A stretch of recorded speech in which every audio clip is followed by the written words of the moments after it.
Hi there. Let's talk about sentimental stuff. This would be not the big items, but the smaller items like wedding cards and things that your grandma wrote that you want to keep forever, or ceramic crafts that the kids made and they maybe don't go on the Christmas tree, but you want to keep them. There is nothing that I have ever seen that will stall you and stop you dead in your tracks and make an editing process totally overwhelmed like the sentimental stuff.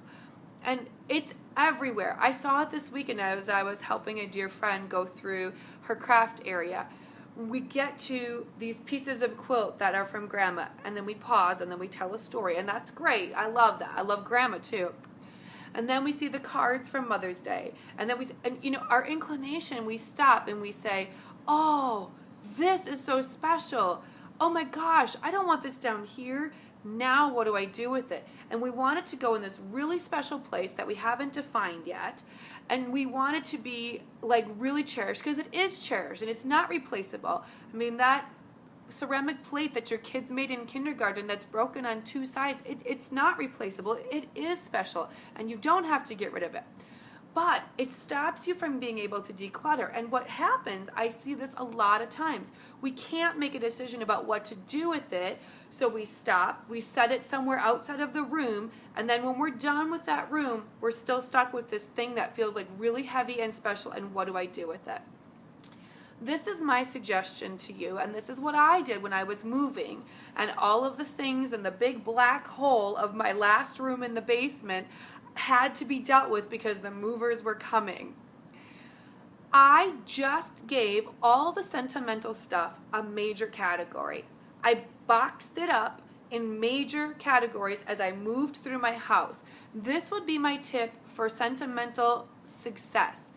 In other words, anytime I was sorting through all of my house, if I came across something that wasn't displayed and wasn't being used right now and it didn't feel like it was safe where it was, if it had to do with my wedding, I put it in a wedding box. If it had to do with kid art projects, it went in a kid art project. If it had to do with sports memorabilia of Heath's, let's face it, I have no sports memorabilia. One most improved volleyball camp trophy that sadly is apart and in pieces, but anyway, this is not my story, this is yours. All of those things that mean so much, you've got to get them into light categories. If you went on a trip and you brought back tons of great things from that trip, and they used to live in different places and now they're stacked and now they're odds and ends, you're going to begin to put those things together in light categories somewhere. And here's what I love about when you do that. Once you have them grouped together in a big grouping, you're going to be able to see which thing in there is the most special. If you need to edit down for a move or just because you need that space, when you're walking through your house and every single thing that you have from your grandma, when you find it on its own, is going to feel like, oh, I remember when she gave me this card and it was this thing. And that's true, you might. But when you see it in the context now of the 57 other things that grandma gave you, you might realize that that card is really special all on its own, but it might pale in comparison to the ring or something else that she gave you, and it might give you the freedom to let some of those things go. And here's the most important thing.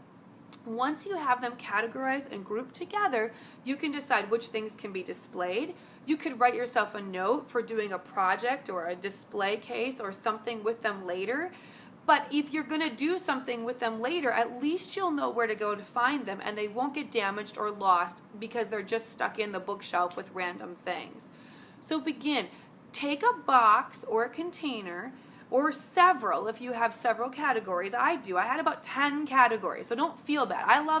I have a lot of sentimental things from my grandparents and from my childhood, and they're just up in boxes, and I may edit them out later. I may do projects with them later, but here's the thing. I know where they are, and I know that they're safe, and I know where to go grab each thing. So define a space for projects from this child, things I want to save of my grandma's, and put those things together. Then when it's Christmas time next year and you can't think of the thing to give your sister, you can make tea towels with grandma's recipe cards, or you can, put together a box for your husband of all the things that the kids made for him to hang in his office. But if you get them together, you're going to know and you're going to be able to find them when you want projects. Don't make it perfect.